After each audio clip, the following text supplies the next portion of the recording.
What's up, you filthy casuals? Welcome to the Casual Shenanigans Gaming Podcast, a podcast all about everything PC gaming related. I felt like that was really going to be smooth. Hey, we're out of steam. Good night, guys. I'm one of your hosts, JERMgaming. I am joined by Joel. What's up, everyone? All right. Such enthusiasm. And Dave. Hey, folks. I'm Dave. Are you moving away from the Evil Viking 13 name? Is that I'm mixing it up sometimes. You're mixing it up 2 weeks in a row. That's be what we call a trend. Yes. Oh man. All right, fine. I am Dave, the not so evil Viking 13. And you're repping your gun shirt tonight. Show everyone who hasn't seen that before. That shirt is like 80% gun. And joining us on the other slot tonight is James. What's up? James is sitting awfully close to his mic tonight, and James sounds really good. Good job, James. You're welcome. Oh, yes. Oh. Wait. James, slower. All right. We can really get this going now. Oh, yeah. We're just profile the entire podcast talking to our microphones. Here, like guys, this. we'll do the first part. We'll just move them up right here. Dave, how close can you get? How close would you like me? Joel, how about you? Joel. All right, and that's moving on. Okay, wow, this is probably the worst intro we've ever done. If you're not watching this on the video feed, No, we'll make a worse. We'll make a worser one. Joel's just licking his microphone. What's up? It's the Casual Shenanigans Gaming Podcast, a podcast all about everything PC gaming related. I'm one of your hosts, JERMgaming, and tonight I'm joined by Joel. Hey guys. Dave. Hey, folks. I am Dave, the not so evil Viking 13. And James. What's up? I don't care about any of you. Let's move on. All right. First news item. New AMD GPUs are rumored. The heavy word here is rumored because we don't know anything for sure. Whoever just sent them these to Skype, I cannot respond to it. There's two other people. Okay. All right. Yeah. So they're preparing a replacement for their R290X. They say, or the rumors are, it will take back the performance crown from the GTX 780 Ti, which you would hope so. If it's going to be a year newer, you would hope it would be faster. Of course, the R290X was only released in October. So speculation is not that it will be the R9 300 series. Instead, it will be the R9 295X. So we'll see. It's probably just gonna be like an updated version. AMD's done this before. Nvidia prefers just to go like straight to new generations, but AMD will sometimes keep it architecture a little longer. It sounds like both sides are going to be just doing like small ticks this year. Because you can say there's no reason to. I guess next year is probably when they're going the big one because 4K will be cheaper. Right now, the only reason to have a more powerful card is 4K, and 4K is not really like. I'd be curious to know how many people are using 4K. Maybe do like a Steam hardware survey.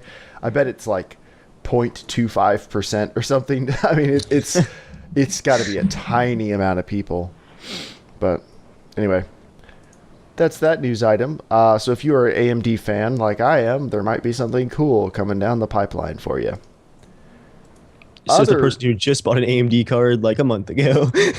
I only have one though.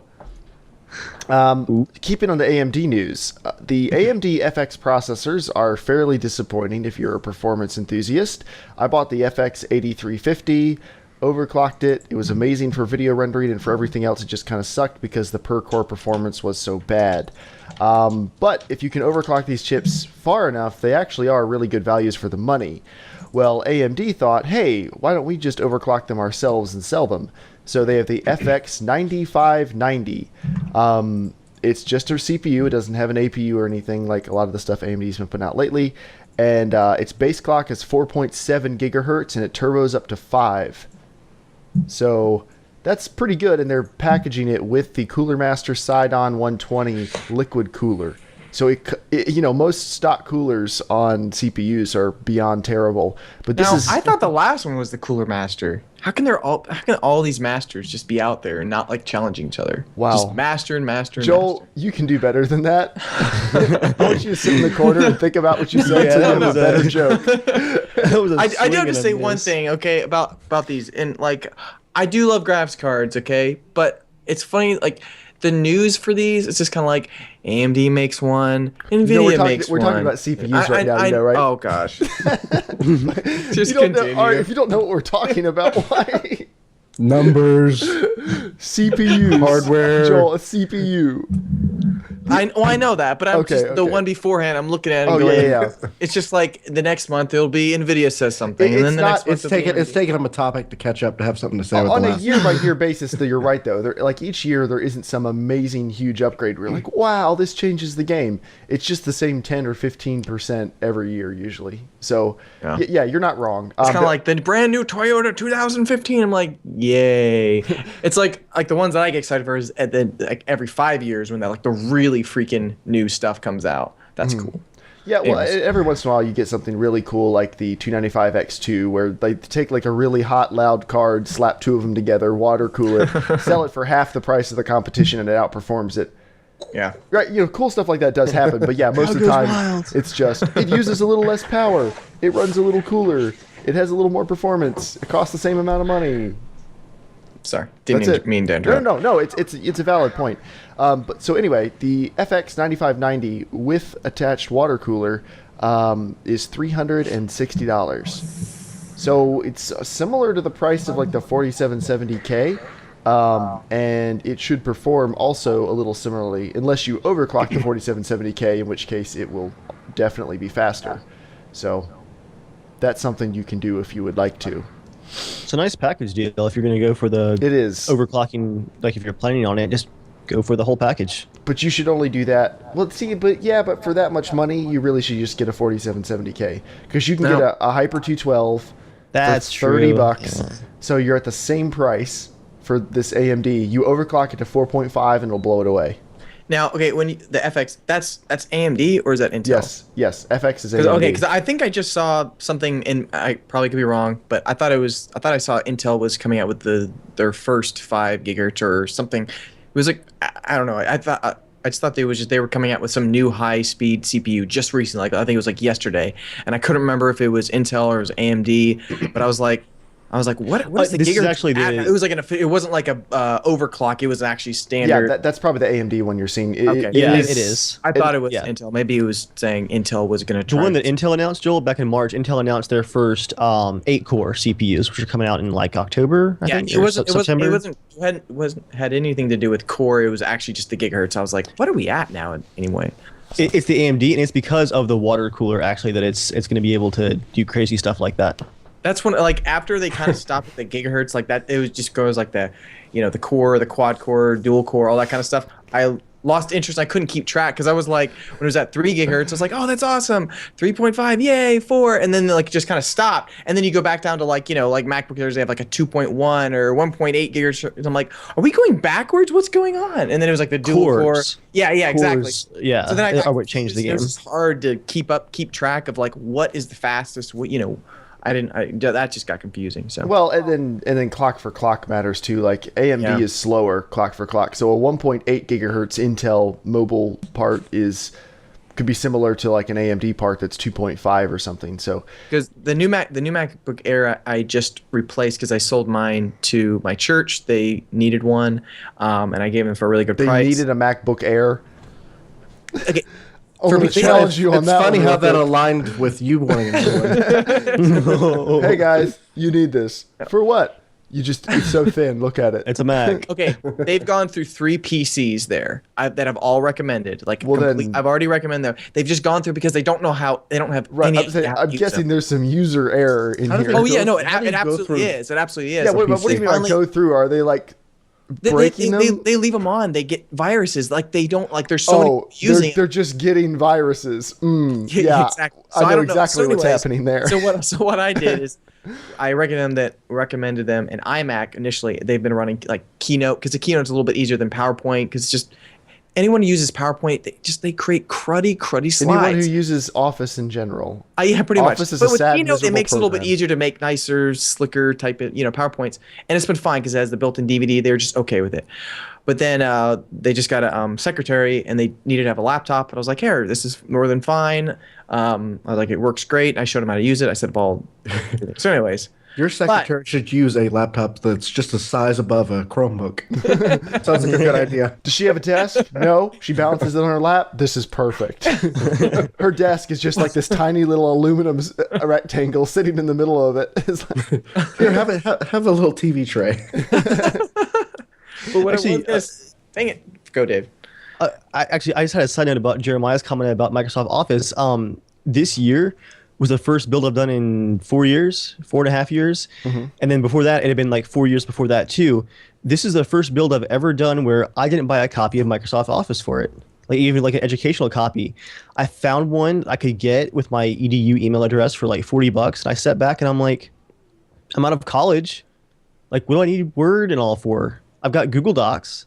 So I'm actually pretty excited to be broken free of the Microsoft bondage of Microsoft Office, even the educational version. I'm like, this is actually really weird. This is the first time I have not installed the newest version of Office on a new build. Like I'm out of school finally is the main thing. It just blew my mind. We're old. I still have it just for when clients send me stuff. But most of the time, all I use is Excel. I mean, everything else is just online only. So. Yeah, that's probably where things are moving. Well, that's where Microsoft's trying to move with Office 365. They're only 2 years behind now. Scramble. When is Microsoft ever at the forefront of any? Well, no. Usually they are at the forefront of something. 1992. They're just 2 years before anyone else cares about it. So everyone forgets they did anything. And then when someone else comes out with a good version later, they're like, but, and there's like, shut up, Microsoft, no one cares. And they're like, but we did this and no one wanted it. My dad has an HP tablet from 2002. It's a 10-inch tablet that runs Windows XP terribly. It's a resistive touchscreen. You use a stylus. It clips to a keyboard. I mean, it does everything. Like, it's a convertible tablet laptop hybrid thing. I mean... But Apple made it shiny. Yeah, that's true. And expensive. But the end of my little statement, when I was talking about the MacBook Air, it had to do with CPUs, was that the one that I sold was a 2012, and the one I just got was a 2014 one. And I'm just not ready to upgrade to Retina. But anyways, like the specs on it are pretty much the same as the one I got in 2012, but it's just like the You can see updated. behind the curtain.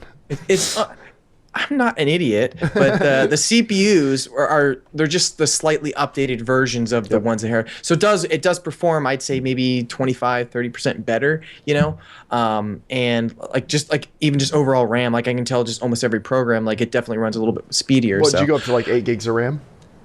No, still at 4 because I don't really do huge stuff on it, and it runs Photoshop just fine. I mean, like I'm not messing around with massive documents, but that's why I got confused sometimes with CPUs for a long period of time. I'm like, that's a 1.8 and that's a 2.8, but then somehow the 1.8 is better because it's a newer one, even though the other one has a higher gigahertz. So I was like, So it is confusing. I mean, it is confusing. Can I point out the irony here just for a second of Joel, who rags on PC gamers for constantly upgrading hardware, when Joel upgrades his Mac products every other year? Like, I do that. I do that because of money, because it's a good deal, because with PCs you can't sell them for what they're worth. They aren't. I buy new things every 2 years because of money. Because of like negative money. Like, is this like two negatives make a positive somehow? A MacBook Air. Okay, like a MacBook Air costs $1,300, right? I can sell it in 2 years, and that's what they cost right now.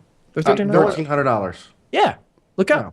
Yeah, look up a MacBook Air. I mean, you could probably get a MacBook Air. The one I got that was $1,000. I got just the recent model, the 4 gig. The 8 gig model is now $1,300.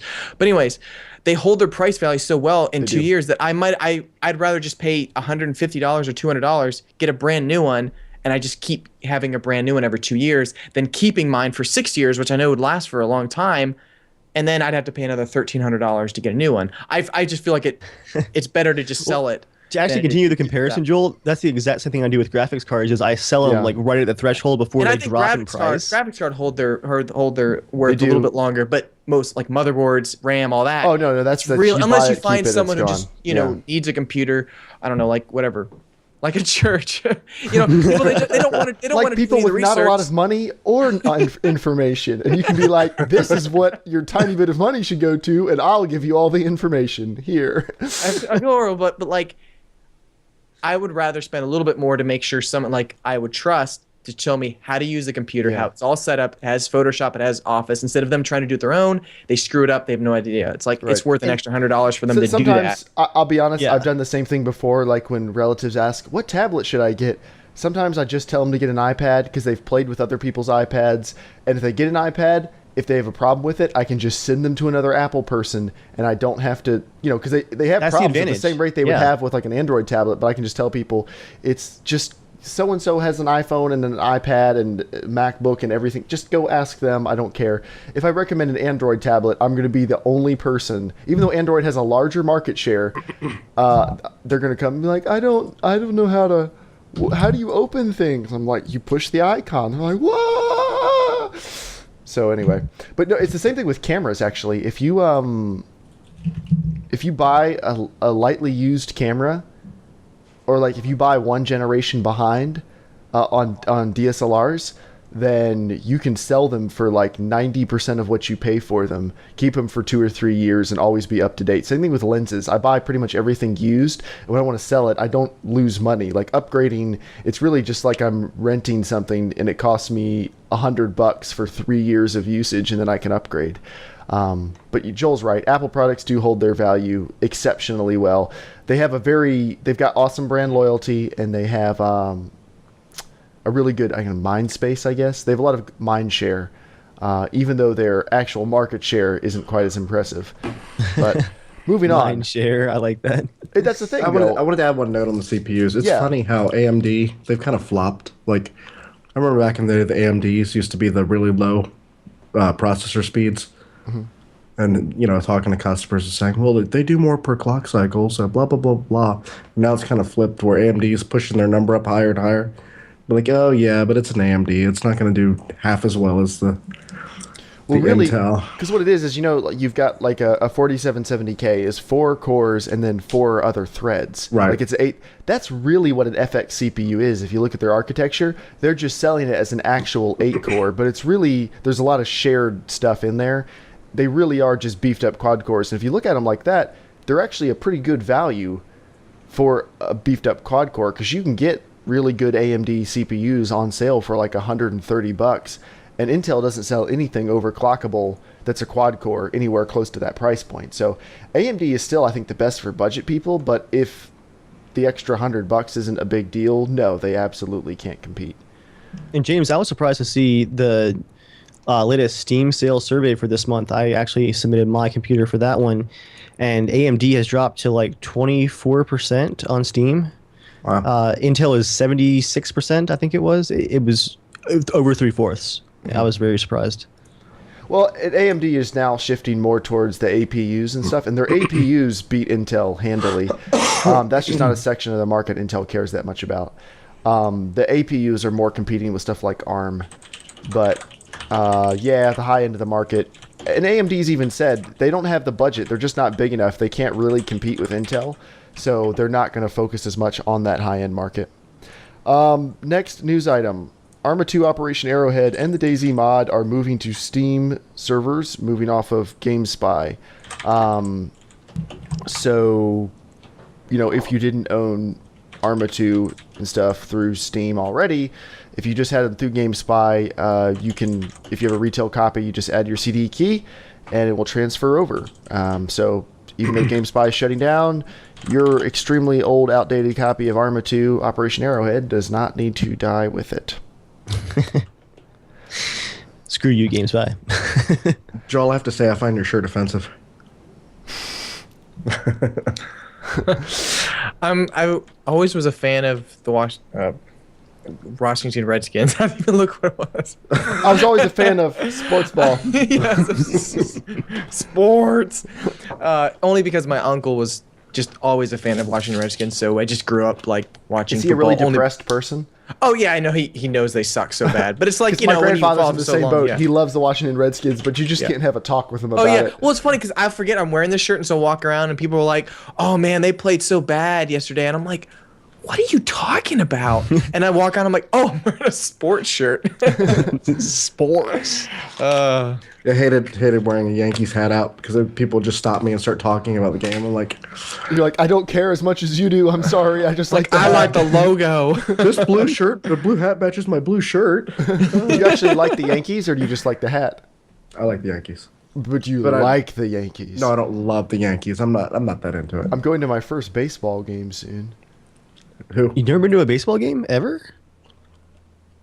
It's the 4th of July in 2014, and you have never been to Because I think baseball game. boring. But Have you been to at least a minor league? well, I'm going to minor league. Our local team. Are you going to the local one near the water? Yes, you know who I'm talking about. Although their stadium's a lot bigger than I thought it was. It's I guess nice. They must be decently popular. I don't know if they're any good, but we won 2 free tickets with absolutely no effort. So I figured I might as well go. My wife is really excited. I don't know. You can probably find a scalper there that'll give you tickets. I've always enjoyed They have. going to the ball game, but I always forget to.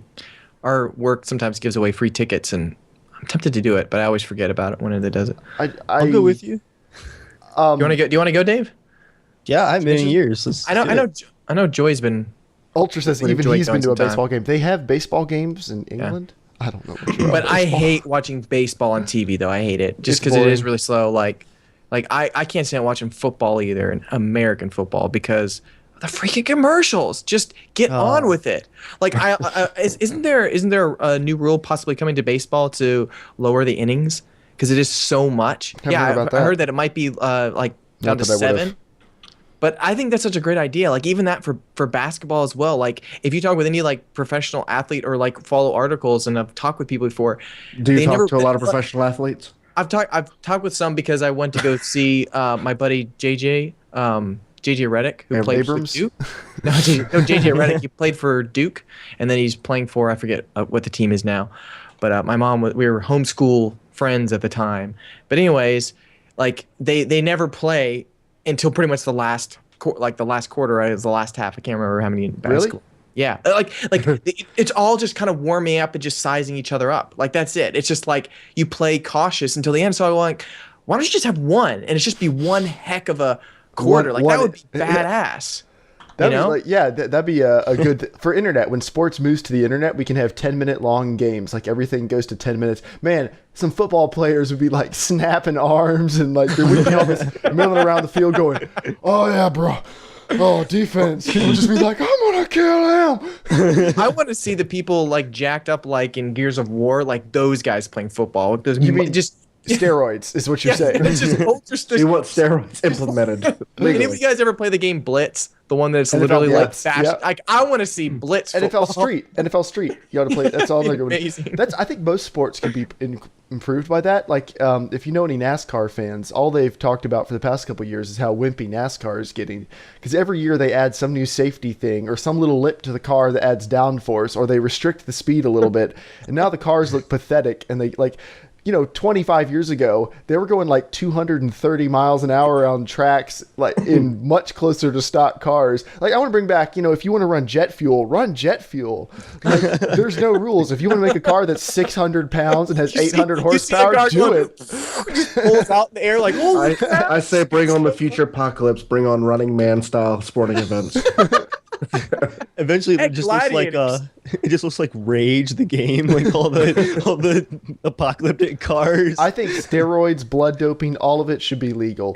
If you can convince somebody for like $30 million a year in their contract to let you turn them into a genetic freak that can run around on this.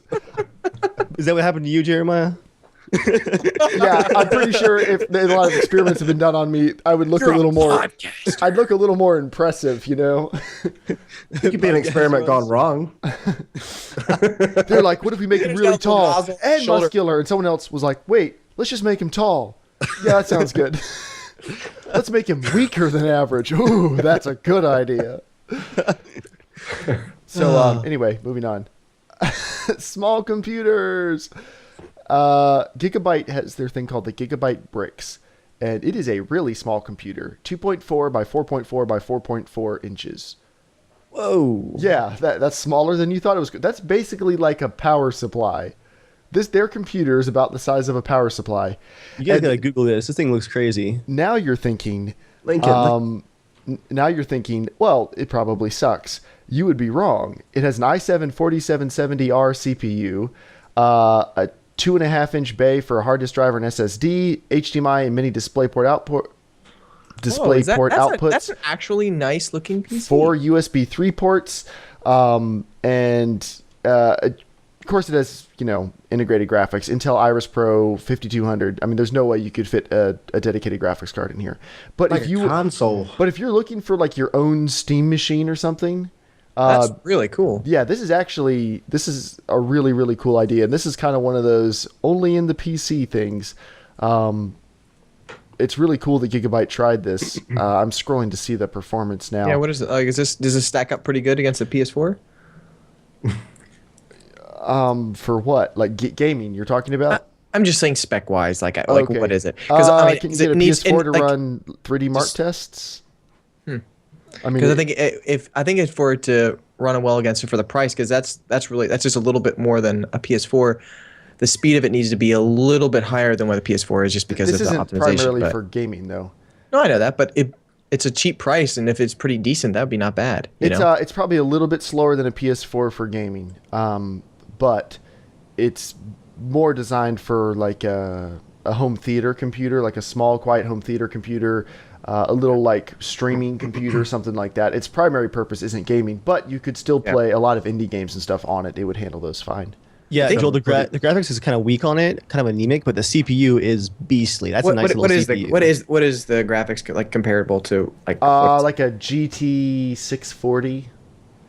Oh, yeah, it's like a. That's not bad at all. No, it's not bad. No, I mean, I had a PS4. I had a 560, and I was playing Tomb Raider at highest settings. But the difference, Joel, between a 60 and a 40 is pretty extreme. That's like mid-range to like budget level. That's a pretty good drop. It'd be the equivalent of like a 730. I don't know if a 730 exists, but it's not super fast, but it's okay.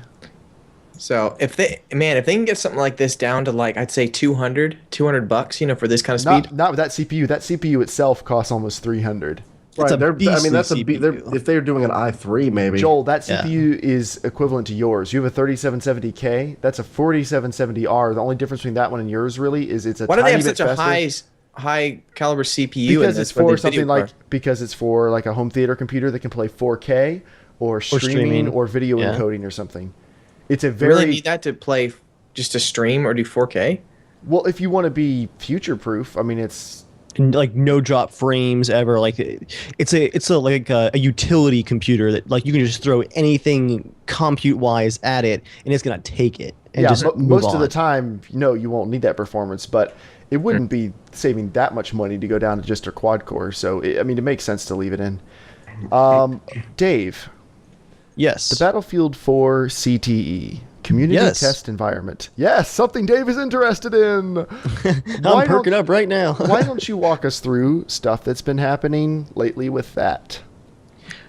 Yeah, I've actually been playing some of the CTE this week after not touching it for a few months, and this is having me wish that DICE had added this CTE as the community test environment. It's like the experimental branch of Battlefield 4. I wish they had added this back in the days of Battlefield 3. I think Battlefield 4 would have been a far different product because they're doing stuff in CTE that the community has been asking for literally years. And the big thing that came in this week's patch was massive UI overhaul. There is now, and Joel, I still want to show you this if you're at work tomorrow. You go into an advanced tab and you can change the opacity and behavior of almost every UI element in the entire game. So I have it set up so that like all the objective icons are like small and like 50% transparent, and my teammate icons are just visible enough that I can see them if I look at them. Whereas enemies who are like spotted and come into my view, their icons are very noticeable. Like I can see them quickly, but teammates are kind of like secondary priority. Yeah. And the really cool feature is when I ADS, when I aim down sights with a gun, it's like I turn my UI off. Everything goes away except for the little triangle over a spotted enemy. Is it responsive? Like, does it do it quickly? Instantly. It is beautiful. I mean, we've been asking for this since Battlefield 3, right? Like a less cluttered UI. And thankfully here in CTE, they're finally able to iterate on community requests and just try them out. Like, okay, this isn't, public facing patch stuff. Let's just give it a shot. They also have gone back recently and rebalanced a ton of Rush stuff, including moving objectives around and stuff like that. There's been just tons and tons of changes. But what really just surprised me was the UI stuff, because I think it's better than Battlefield 3's UI now, which was still at times pretty cluttered. Since playing CTE, I've never had a encounter with an enemy where I'm shooting at the enemy and they're moving and I'm turning, and all of a sudden like 4 conquest flag objective markers are now blocking my entire vision, and a muzzle flash appears out of the block of UI icons and kills me. I hated that so much. There's just so much going on those larger conquest maps. Did you ever play like Dead Space or anything? Yeah, I liked any game that's able to do a really good job at the UI. Like I loved in that game because it was all on the back of the character, so it showed your health, ammo. I mean, like it had futuristic rifles, so it pops up. And I think the new Advanced Warfare game, since the weapons are all more futuristic, it has just all the HUDs kind of on the gun and stuff. I love when anytime a game can do that, because it's just, you're able to just free up and you're not seeing everything. Halo always did it. Halo always did a really good job at doing that for Capture the Flag. Yeah. I think that's an area where Far Cry 2 was ahead of its time. If you guys have all played Far Cry 2, like you couldn't check how many bullets you had left in the gun, I don't believe. You just had to like pull the magazine out and look, right? And then if you wanted to look at a map, you had to pull the map up. So it was fun, like while you're driving, you're like holding the map up, driving on a trail, looking up, looking down. It's like texting while driving.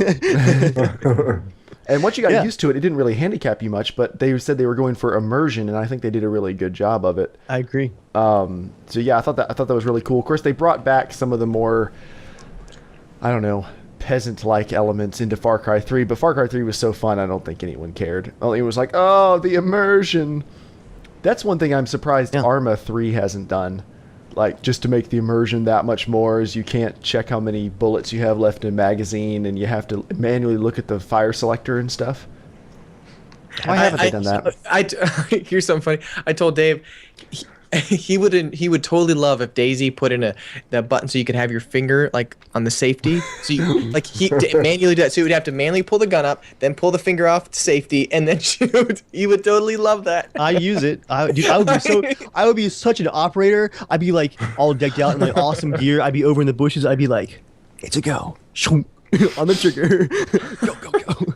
I mean, you don't like sprinting through the woods with your finger in the trigger guard? I miss that from the old DayZ, the mod where you're like swinging it back and forth with your finger wrapped around the trigger. Well, you got to be ready for zombies. Realistically, how could that go wrong, though? If you shoot, you're shooting outwards. Everything's fine. Yeah, you're fine. Completely fine. Correct. Bears, the boars, the cattle.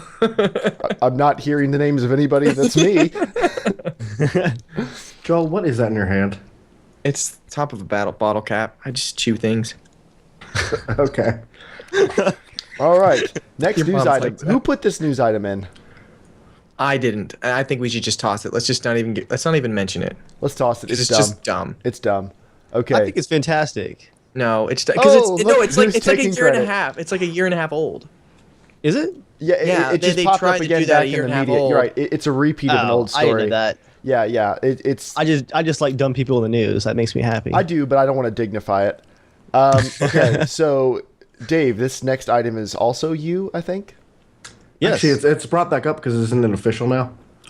I think so. It is, but if anything actually happens, we'll see. But I don't want to give attention-crazed people any more attention. I don't want to expose them to the large audience that is Casual Shenanigans Gaming.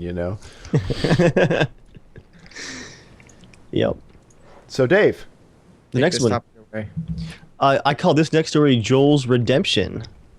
Actually, a story has come out. Researchers from University at Buffalo Department of Communication, also co-authored by Michigan State University, and Wait, the communications department came up with it? oh boy, here we go. And the University of Texas Austin has done a study that suggests very strongly that players who do immoral activity in games are then less inclined to do immoral activity in real life, because the guilt they feel over doing that in a game, even with no real consequences, then makes them think about their actions more in real life. So my hope is that Joel is actually a pretty great dude. The evidence suggests that Joel is actually pretty nice. Can I put the record straight on stuff like this? Or James, go ahead and you can input. You're just gonna slam me, so slam me first. Slam hard. Slam me so hard. Can I put you on that?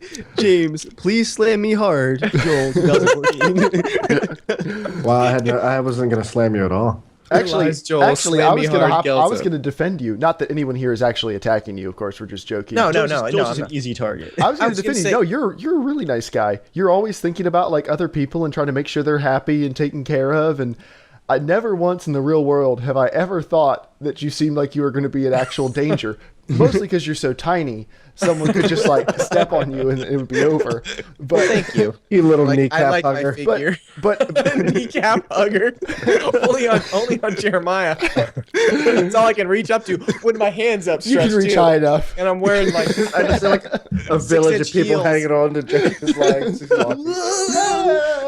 Gulliver's Yep, you- Travels. Well, when you're that big, you do get some hop-ons. You're going to get hop-ons. You get hop-ons. No, No, I was Joel, gonna Joel's say, a good dude. On I my was good gonna s- dude list, he's definitely like top 5 good dudes. This is something that my wife actually understands really well. Is like Pain. I honestly can get angry pretty easy. Like, I mean, like other than just getting pissed at stuff like that. I'm not even talking that kind of angry. Like, ever since I was a kid, like I'm the kind of person that like I'll keep it inside for a very long time. And then kill Because an animal. I generally like to see the good in people. Like I do. I try to give every single person I have a second chance, a third chance, a fourth chance. Like I don't immediately go, oh, they're trying to screw me over or blah blah blah. You'll grow out of that. But and so like I can take a lot of jokes and a lot of sarcasm and stuff like that. And honestly, I love the friends that I have that can be more sarcastic because they're being more truthful rather than people that are always like, oh, edging or beating around the bush and all that kind of stuff. But for games wise, like when I get frustrated, I love to be able to just get in and just shoot fools. And I'm not saying I don't go into GTA 5 and just shoot pedestrians. I just go in there. I can't wait to shoot pedestrians like in a GTA 5 game. No, like, but I You're enjoy playing it wrong. But I enjoy playing like a Left 4 Dead or something like that where I can just like I don't know, it's de-stresses. I love that. Like, and then I'm just calm. It's like because people who are like can get angry. Like where are you gonna lash it out? Where you gonna go scream in a pillow? Like, are you gonna go just run outside and just like take like? I would love to get an axe, just chop down a tree when I'm angry. Like, I would love to do that. You can't do that. You live near the woods. I know, but they're not. That's not my. But then I force, gotta so- go buy an axe. Just find a piece of wood that's already down and hack it up. People will let My you. only question is, Joel, how much experience do you have screaming into pillows? When James is slamming you, or is this a separate encounter? That's a scream of passion. Joel, you are the master of subtlety. I'm not trying to be subtle. You keep on saying that I'm trying to be subtle. No way. Trying to be overt, but I'm not sure how pretentious this study might be. I think it might have been a little bit too serious about it, but I think there might be some truth about Most studies pretty pretentious. a little bit. I think there might be some nuggets of truth in there about how I think it's more that games are just stress relieving, and it lets you just do stuff that you wouldn't normally do in real life. Like even if it's just good things, like adventures you wouldn't normally have. It's an Good escape. things. I'm trying to think of video games that let you do good things you wouldn't do in ordinary life. I'm trying to think of I've the name never of the saved game. the planet. That's true. I don't think I have. Maybe I have. I mean, there's a lot of games that just offer a more like adventurous avenue to. It's like reading a book. You're doing a thing that you wouldn't do normally in real life. And I think some of the violence in games can be the same thing, where you're performing violence that you would never do in real life for obvious reasons. I had friends in high school who couldn't believe that I loved Grand Theft Auto. They're like, "Wait, Dave plays GTA?" I'm like, "I do horrible things in GTA. It is like stress relieving. It's so much fun." I think there is some truth in that study, but not necessarily like the deep philosophical searchings that they were suggesting. Well, when you play games like you play Mass Effect, right? It's on my list of games that Dave will never have time for. James, don't get into this Yeah. now. I've tried. It does. It's okay, not, okay, but okay. It's Let's, not going anywhere. My point is that do you feel compelled when you're making your character and making the decisions? Do you feel compelled to stay towards a positive, or do you try to go in and be malicious. Wait, don't answer. Say this for our topic because I have some deep questions for this that actually relate to that. I can answer it briefly. No. It does. Well, let me just answer it briefly for the sake of conversation here. I do both, James. I do find myself first to actually trend towards actions that I would do in real life, like Skyrim and DayZ, for example. My initial characters are almost always like I would probably act in real life if I were there. And then a lot of times, though, is after doing some of that, I branch off, and you have things like my my evil mage in Skyrim, or our Breaking Bad series in DayZ last year. Wow, that did sound incredibly nerdy. My level 38 mage. Level 27 Staff of power. But yeah, I think I explore both, but I do lean like more towards how I would act in real life initially. For I'm like, wait, it's a game, I can do what I want as well. Well, I think it's interesting. Games like GTA, where you don't really have consequences. I mean, you may get, followed by the cops, but that's just part of the fun. Do you say felt up by the cops? If you're lucky. he said it's part of the fun. The only consequence. There's a new Connect enhancement you can attach to you. Way to go there. But when there's consequences that drive the story, I'll do something bad in GTA and have fun and beat up an entire neighborhood. You know what we do, Joel. But when I play a game where my decisions matter, I find myself only really going towards good. Like I feel like this moral dilemma when I'm making these bad decisions. I kind of feel kind of like icky if I'm being a douchebag. Yeah. Does that make me a bad person in real life? Maybe. I don't think so. I've heard arguments about this before, and it's a very interesting perspective. I don't know if it's really supported by science. What I'm about to say, not what you were just not, but I've heard it said numerous times before. People think the reason that people like things like violent movies and violent video games is most of us don't really have anything to push against in real life. Like you don't have things you can push against with aggression. For better, even if you have issues at work, you can't really fix them by destroying things most of the time. Most people. You can fix the situation very quickly. You'll just be out of the situation. Well, no, most people, even if you start by placing your ECM jammer. Even if you have a blue collar job, you're not really. Most of the time, you're building, you're creating things. Like it used to be. You would spend most of your day killing animals for food or chopping down trees to build yourself a house to live in or slaughtering the neighbors next door because their rock god is mad at your berry god and that just won't do. There was... It's true. People had lots of outlets for stress and now most of us sit and complain on the internet or... it's just we're a very wimpy society in a lot of ways. We sit and talk about all the grand things we'd like to do, and we don't have good outlets for stress and stuff. That's other people's theory. I don't know if I 100% agree with it. Does that make us wimpy or just different? It makes us coddled. We're very secure and safe. Maybe just more bottled up. Less outlets. I'm not saying I 100% agree with this theory. That's just a theory that's been presented before, and I think there's probably some truth in there. I mean, it's almost like the same way, so when you I don't know, meet a random stranger or whatever, somebody asks you about something, maybe deep inside, you're like, gosh, this guy's a weirdo. But on the outside, you're like, oh, hey, thanks, appreciate that, and you walk away. But you might think more dark thoughts of I don't like this guy, he's really annoying me. But how many times you don't actually ever do anything with it? Like most of the time people don't let the dark thoughts out and actually say them, passenger. So I think even movies or just stories in general, people like to be able to the catharsis. Yeah, they like to live it out or experience it in some way. Because I mean, for people that never get to have adventure in their lives ever, movies, books, games are one way for them to feel like there's someone disconnected from your gray, cold cubicle. do you find yourself drawn towards people that in pop media and stuff that are what you wish you could say? For example, Gordon Ramsay is someone that can legitimately get up and tell you, whatever he wants to tell you, and there's nothing you can do about it. Do you find yourself drawn to those people? I absolutely do. That's what I've kind of strived for, even just in my life of when I'm talking with new people. Like, honestly, I hate treating new people differently than people that I've known for a while. I can kind of be bad for sometimes, but like, I have to be the same way I am now, and then the same way I'm with another friend, the same way with another friend. I can't just like, these are kind of different kind of people, these are different kind of people, and then I just kind of like slide in with them, do this, like talk the way they talk. Like I don't know, I have to be me, like, because I can't stand wearing the mask. Like I have to, like, I hate Save that bullshit. for payday. Actually, I have a good example. You're still in scouting mode. You're not ready to put the mask on. Scouting. All right, podcast is over. Let's start streaming. There's a patch, by the way, you guys should be downloading right now. For Payday Already 2? downloaded it. Already downloaded it.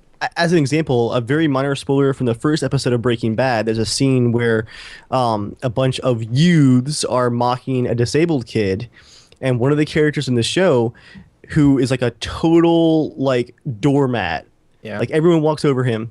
Instead of just watching this happen, watching these youths mock this disabled person, he like flips out and has this confrontation, and everyone in the store is like, "Oh, holy crap!" And you're like, "I wish I could do that." Like, it's like an escape, like a daydream. Like, oh man, like if I didn't have a job and a family to take care of, I'd teach them a lesson. I wasn't worried about death and getting beaten up, but man, I would love to do that. This is going to sound like someone trying to be douchily deep on the internet, so I really don't mean it to sound like that. But do you think we're slowly moving towards a sort of Matrix-like future of not people literally being used as fuel for computers, but you know, we have people's actual existence becoming more Avatar and more lives. But yeah, becoming more and more vanilla, trending towards having all these cathartic experiences through the media they consume. As people spend more and more percentage of their life consuming these cathartic experiences,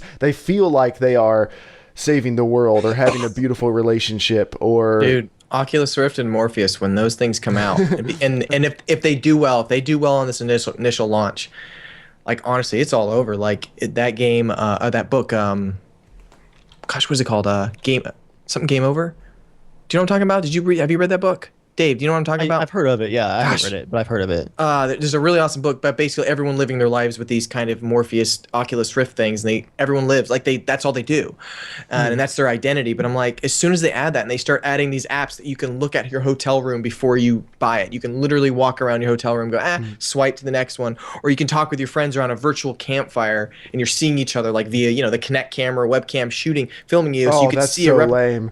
No, like imagine your camera shooting, so you can actually see a good representation of yourself in a virtual world. Like, dude, I know I'm gonna spend a lot of time in it. It's gonna be awesome, especially if we can go like DayZ, like we could go explore Chernobyl in 3D. Like that would be awesome. Joel's, right there, like Joel's gonna be the guy tours. going, guys, no, the machines have a lot of good points, and if you let yourself plug in, did you know all the cool stuff you can do?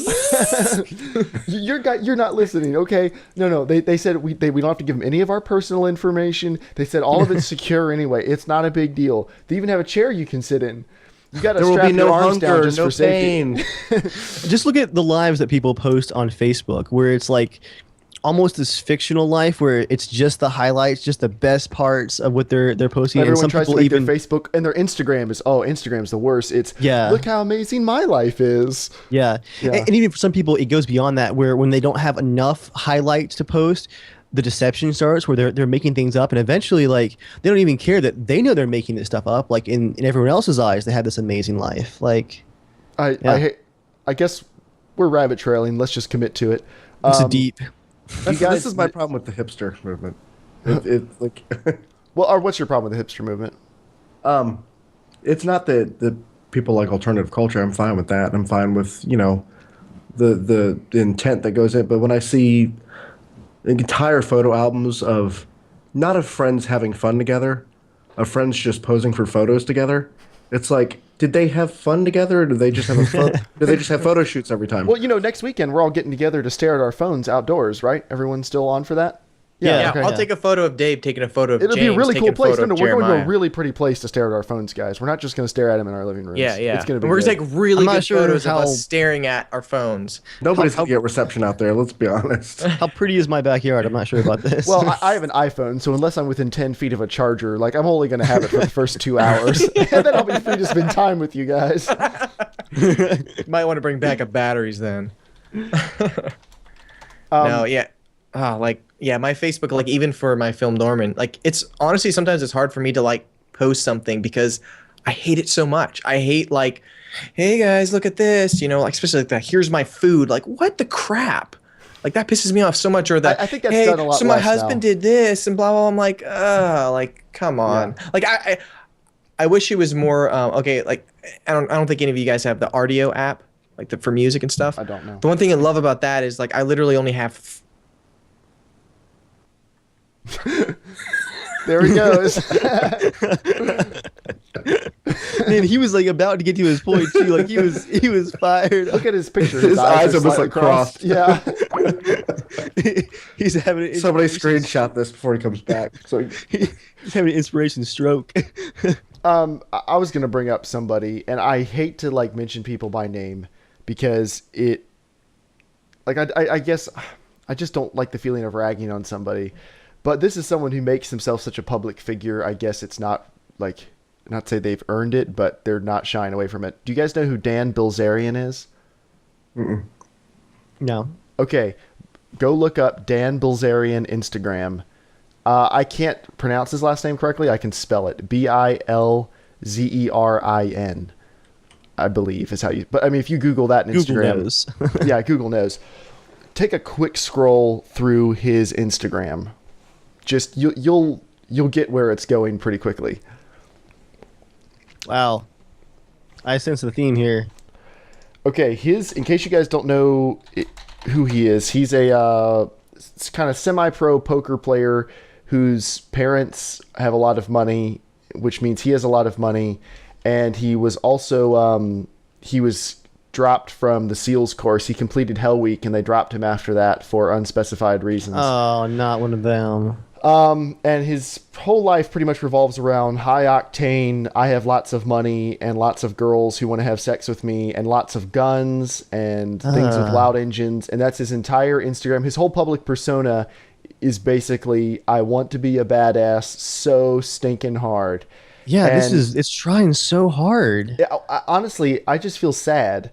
Like I not like, oh, that poor guy, but it's obvious he's trying to fill something in his life that like he wishes. I think it's probably he wishes he became a SEAL.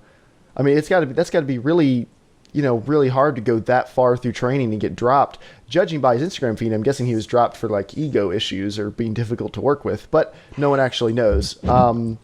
But he certainly has the persona of someone who's just trying really hard to be something, and that's his whole online persona. And who knows what he's actually like. In real life, he might be a really nice guy. I don't know. But, publicly at least, he's this character.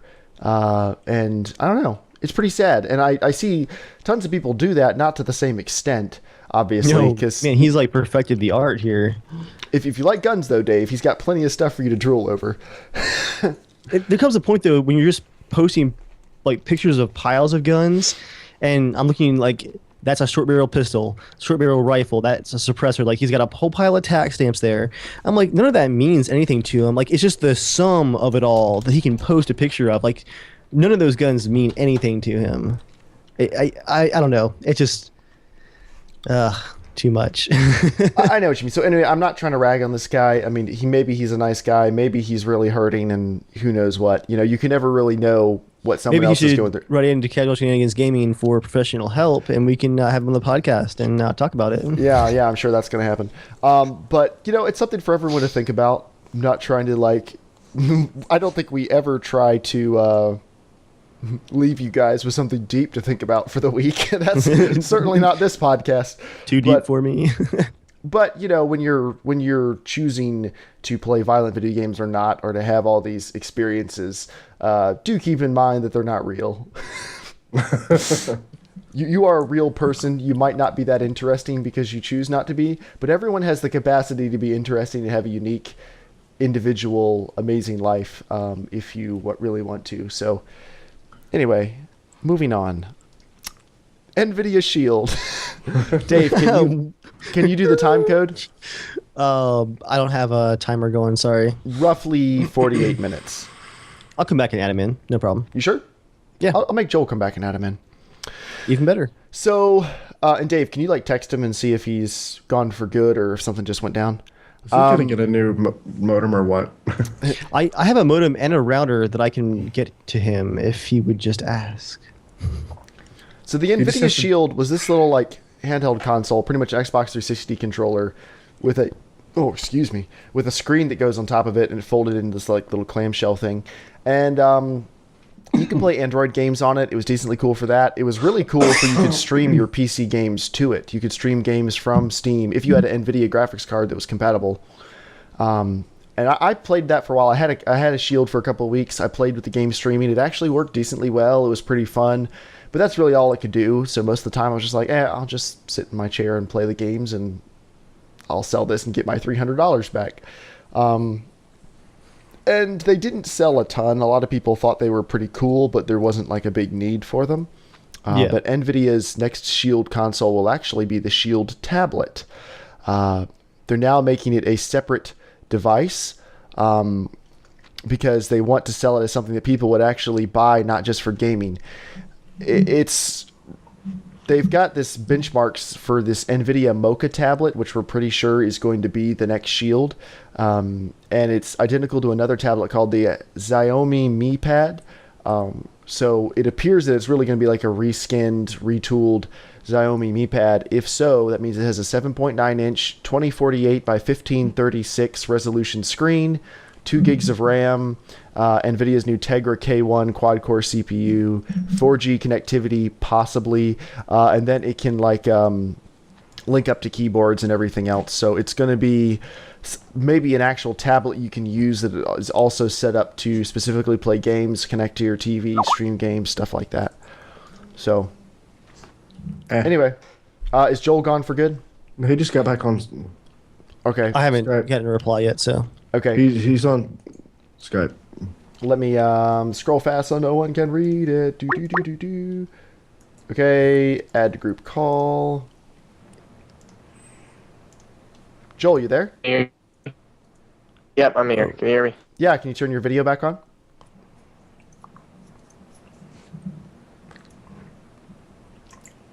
You just have that stoic Joel face. All right, while Joel... I can get headphones. No, your video. Can you turn your camera back on? Give me a second. I'll get my headphones. All right. Don't worry, guys. He's got the headphones. I'm on my phone. I gotta get headphones because if I use the phone, I'm not gonna be... you're on your phone. Hey. Okay. What? I just came back. Oh. What just came back? You just hung up. His internet. Whatever. I'm guessing. Okay. So, next news item. Windows 9. So Windows 8 has been, shall we say, a polarizing operating system. Some people feeling like it's a good step forward, and then a lot of people feeling like it's terrible, and Microsoft is forcing all these crappy UI things onto people, and they hate the start menu, and et cetera, et cetera, et cetera. For desktop use, I do think the classic start menu was much better than the fancy start screen. I like that they brought back the actual start menu in Windows 8.1. Overall, I think Windows 8 is a good operating they system. They bring back the start menu. They brought back a button. No. You can actually get like a little start menu, right, Dave? I have it turned off. I don't use it, so I don't even know. I thought that button only took you to. They came out with a button, like they added the button in pretty quickly that would just take you back to your start screen. You're right about that, but I think they were also going to add an update that gave you a real start menu back. I could be wrong, but I wouldn't know because I use the start menu now. The Metro style splash screen. I like it. I use it as a favorites menu basically. More power to you. I don't use a single app. So, ZDNet has been talking to some sources and says that Microsoft understands what people do not like about Windows 8 and Windows 9, which is probably coming out in spring of 2015. Windows 9 should be a lot better, which would make sense given this is how Microsoft normally does things. Windows 2000 kind of sucked. Windows XP was much better. Windows Vista kind of sucked. Windows 7 was much, much better. Windows 8, pretty polarizing. Windows 9, maybe a lot better. They say that according to these sources, it will look and work differently based on the hardware it's installed on. Like if you install on a desktop or laptop, it will focus on booting right to the regular desktop experience. If you run it on a hybrid device, like a tablet that can clip to a laptop case, it will support switching between the start screen and Windows mode. Gee, that almost makes sense. The desktop SKU will reportedly include a customizable mini start menu. So, just kind of cool stuff like that. We don't really know for sure, but it could be pretty awesome, and I'm looking forward to trying it, and I'm going to try to get Joel back. Oh, I'm back. Welcome Yeah. back. With Wasn't video? my router or modem or anything. I think it was just Comcast. You went cross-eyed before you left. You were like about to make a serious point that you were going to drop some knowledge. I know. And then you guys like, there he goes. I was like, what am I about to do? And then it goes out. That's the last thing you heard. Yeah. So what's the up? Assassin's I don't even remember what I was talking about now. We'll move on then. It's fine. Yeah. I mean, it's... Yeah, it doesn't matter. So anyway, mail time is next. Mail time. There it is. Now, if you want to be a part of the show, you can write into... What can you write into, Dave? Casual Shenanigans at gmail.com. Or what can you tweet at, James? Casual shenanigans. Yes, you can. So like you're having like a stroke as you say it. And it's like, Now, Casual Shenanigans. Casual shenanigans. We have an email from someone who did not give us their name, so I Sniper got don't him. know their name, but his email address has Grueler in it, so I'm going to call them Grueler. Sorry, been wanting to play DayZ for a long time, but I didn't think I had a computer to do it. I have graded my graphics card. Yes, I have graded, not upgraded. I have graded my graphics card and my power, and I believe I can do it now, but I'm not sure. B minus. I have a basic graphics card at all before. I have a basic Asus computer with a XFX 7770. I was wondering if maybe you thought I could actually do DayZ and not worry about frames. You can do just about anything and not worry about frames. It depends on your it depends on your CPU, honestly. Like we don't know the rest of the specs of your computer. A 7770 is not a super fast card, but it's decent. You could probably play DayZ on like medium to low settings, assuming your CPU is not horrible. I think it's definitely worth trying if you're curious whether or not you could. I guess, is there any free program he could try that would give him a good analog? Try the mod out. Maybe like find a cheap copy of ARMA 2. But No, I'd know. say they run too differently now. I don't think that's comparable. yeah, I was kind of thinking the same thing. I mean, honestly, if you want us to be able to tell you for sure, tell us the rest of your specs of your computer, or just tell us what CPU you have and how much memory you have, and then we can probably answer this a lot better. But I would say right now you're definitely a maybe. Does that sound fair? Yeah, I think so. Okay. But thank you for writing in, and hopefully we are able to help you. Okay. So, Joel. You guys ready? It's main topic time. Let's Main dig topic in. time. Dr. Joel. Let me just add the time here real quick. 1 hour, 2 minutes, 21 seconds. Okay. The magic. Okay, so I heard this on another podcast I was listening to, and someone was talking a little bit about it, and it was interesting to hear that perspective because I've always been curious. I love that. I really enjoyed psychology. I took 2 classes when I was at school, and I really enjoyed it. It wasn't my major or anything, but I just wanted to do it because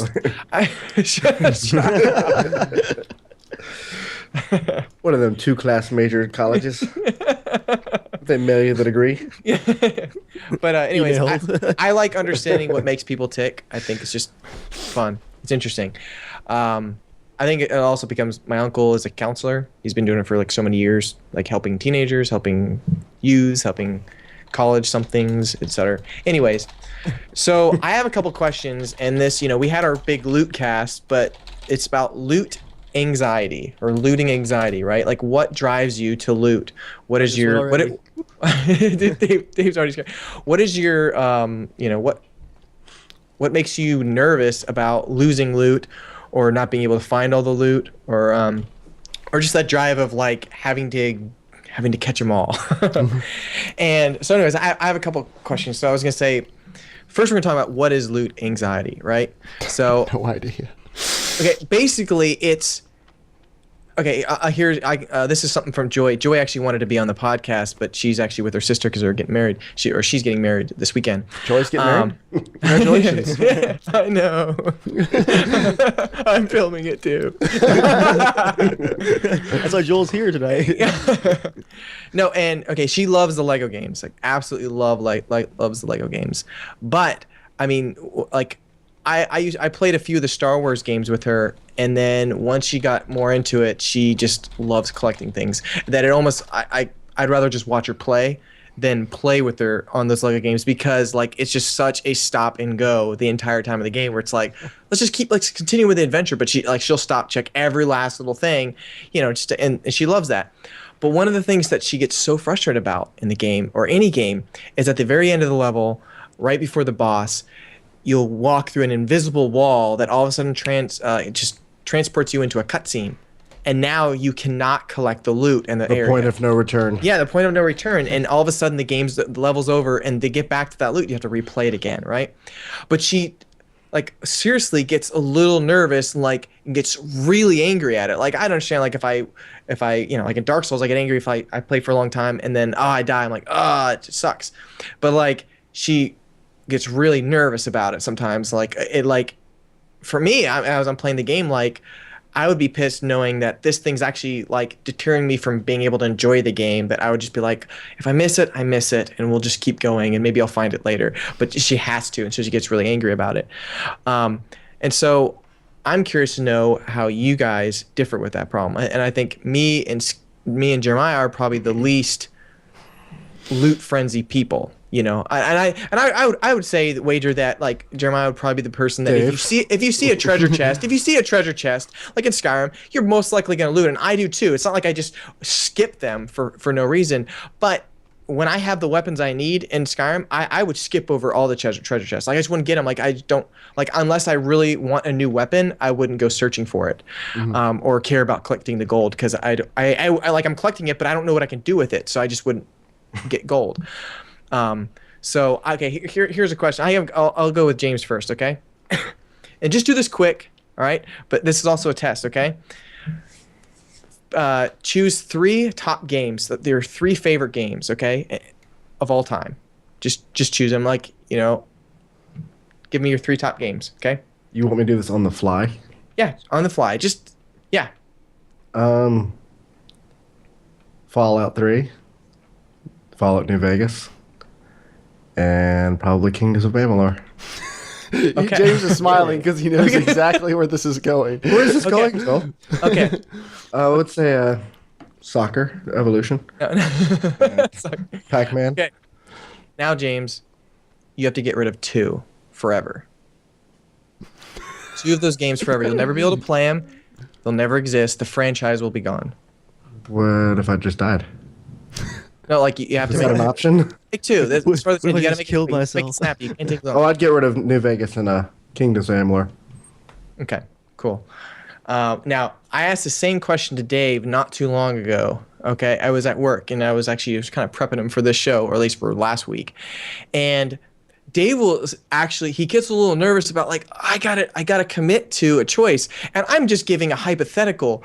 But some people like literally get a little nervous, going, I don't want to give the wrong game. Like, I can't take it back. What if I say this game? I really want this game. Like, am I going to be able to come back and change my answer? I'm like, I'm just a person. I'm not doing anything. I'm not taking away any games. But it's, where does that anxiety come from? Okay. So, Dave, when you play a game like Fallout or what's a game that you say you're the most, Stalker, okay. You mean the ones where I stuffed ragdoll bodies with loot and drag them back to the trading zone? Oh yeah, that game. What is your reason for doing that? What's wrong with you? I'm not saying I'm not your deal? getting your psyche of going, you're doing something wrong, because I think I'm honestly 100% opposite of you guys, and I'll explain what I mean by No, not the 100% opposite. Well, largely opposite, and I'll explain what You can't be largely 100%. Shut up. 100% is a large percent, though. I think the absolute possible, most possible. You can always give 110%. I'm very, very different from you guys, and I think thinking. But Dave, why why is it so hard to let go of, like, to pass up loot? And when you have it, what do you do? What's your reason for keeping it? And Are you referring to just in Stalker? let's talk most time in general. Like most time in general, like especially those items that you know you're probably never ever going to use. Based on some of your Skyrim stories we've heard. Yeah. Oh, yeah, Skyrim's a good one. Okay. Where does that come from? And does it come from something else outside of gaming? Like, I tend to be very, very prepared in real life, and I think some of that translates over. So that over-preparedness translates over into a game where there's less consequences for being stupidly over-prepared. So I basically go wild. And in a game like Stalker, let's just use that as an example. Your loot, your equipment is basically your rank. It has RPG elements, but there's no like you rank up and get better at guns. It's you find a better gun and then you upgrade it with different parts. And so eventually you're wanting to get money and upgrade parts and artifacts and stuff like that to continue to improve your abilities as a player, to improve your weapon, to improve your armor. So the loot is how you advance, how you get better. And because I want to be as good as possible, I just go crazy and try to gather as much to me as possible to rank up as high as possible. so what about BioShock Infinite? You see a trash can, okay? And you open it, and it has no money. It has like a hot. No, it has the like candy bar. It has a candy bar. You're at full health. I once went down into a plaza. It does nothing to you. I once went down into a plaza because I saw a trash can that was like at the bottom just to check it real quick. It was empty, but okay. Well, let's not even say trash can because there might be something in it, so you have to check it first. So once you've already done it, it's easier to almost to click X to collect it than it is to just close it. So let's say you actually see a one button aside. I can't reach. I can't reach. Oh. So the hot dogs. You see a hot dog, but you're at full health. You know it does absolutely nothing for you. Do you still grab it, and why? I do still grab it, actually, just so I don't check it again. I don't want to run past it and be like, "What's this? Something shiny." I don't want to see it again. Because you don't want to. You think you're going to come back to the area, and what? Like, what would be the fear if you came back to the area and saw it? I think for me, the loot and the completionism are two different things. I tend to be a completionist because I used to buy very, very few games. I mean, like maybe one or two games a year, and I would play every bit of those games. And so I felt like if I didn't discover every single thing in the game, that I'd be seeing the same areas as I played it again, or seeing the same things over and over again. I wanted to get the maximum value out of the game. And so those habits just die hard, I think. I still am a completionist, and now I think it's for games that I do put a lot of hours into, like if I actually do more than the first hour after getting it on the Steam sale, if I actually get into it, I still am a completionist now because as someone who's worked on games before, I kind of see behind the curtain. I want to like see all that work that was put into it. I want to experience all the story. I was also that hot dog that will do nothing. I got experience. Look at the hot dog. The hot dog is art. It is art. Look at those polygons. It's so beautifully the texture and the bump macking. We can even go deeper. You guys remember the Choose Your Own Adventure books? Oh man, that's a great question. Did you make bookmarks in case you didn't like your answer? Well, okay, here's the thing. I would go through once, like choosing my own answers, but then after I had like completed the story, I would mark and I would go back and like branch off and like, okay, what happens if I go this way? Like, I felt like if I only did the one read through, I was missing most of the book. So I felt like I had to go back and like experience the different options. I just read them cover to cover. Do you remember that time we were on a road trip? Sicko. What? To a place I won't. Do you remember that time we were on a road trip to a place I won't name? And I said, if we just keep going down that way, we might find something. So you got to check all options. Yeah, but you got to explore. Can I offer a counterpoint to Dave? Go away from Dave for a little bit. We'll go to James. Here's a question. Jeremiah had a point here, I think. Oh, I have a counterpoint to what Dave said. Okay, so like Dave, in real life, I like having backup plans for everything. Dave and I are very similar. We like to be ultra prepared for stuff. But I think I'm on the opposite. Like Dave and I are both climbing the ultra prepared ladder, but we're branching off different sides. I like having backup plans for my backup plans and everything else, but I only want stuff that's 100% functional. Like I get rid of everything that I'm not 100% sure has a use and a purpose. So especially like in games, I'm so pissed right now in Dark Souls 2. I have so many junky, crappy swords I can't get rid of. and they're just bouncing around in my inventory. And like, I don't want to scroll through 30 swords that all suck that I got within the first 2 hours of the game, and they're worse than the sword I found like 30 minutes in. I don't understand. Anyway, that's how I take that further. And that's how I feel with games. Like when you say like, why do you not have the game installed? But it's like, I want to keep the games readily available, the ones I actually really want to play. Like, I don't know why. It's just how I am. This is different though. You're like, you have the hard drive space. If it's a game we play on a regular basis, just leave it installed. It's not a, you're not like. But I think of it the same as a physical copy of a game. I don't want like a random DVD or a DVD game copy or a console game copy of something I'm never gonna play. I don't want to play it. But that's I don't save it going, I might want to play. It's not a game based on just a whim. It's based on if other people say they want to play it, then you're stuck either not playing or installing. Oh, I know that. And so how do you usually I make the choice if I just don't want to play it because I just have not had a lot of fun with it. But then you still end up playing it. I know. So that's one of my problems. Okay. But okay, here another one. Okay. Thanks, Dr. Phil. Wait a minute. For your so you're the honesty. first to admit for not looting. What? For not looting, you actually have a problem. I'm Let's flip this around. I'm good. I am going to. I want to go through this, and then How does this make you feel? I want to let you guys rip into me on my opposite problem. So I'm just trying to cover both bases. Don't worry, Joel. We're all gonna slam you hard. James, how do you feel if you've missed out on a big weapon, tons of money, or a side quest you didn't know was there? Like when you legitimately find out and you know, oh, I can't do it. Actually, I can't get it unless you have to replay something that's like way too long that you're like weighing that, you know, should I do it? Like how does that make you feel? He starts crying. So many feels. No, actually, I don't care about weapons, and I don't care about. I mean, if I'm missing out a large amount of money, I can just be like, oh, whatever. If I'm missing a side quest, it's kind of annoying. Like, okay, when you fail a quest in Fallout New Vegas, it's annoying. You know, and you wonder if there's going to be repercussions later, but I'm not going to go back 3 hours to an earlier save file or something to fix that. My thing is, I'm not a completionist. I like to stretch out the experience as much as possible.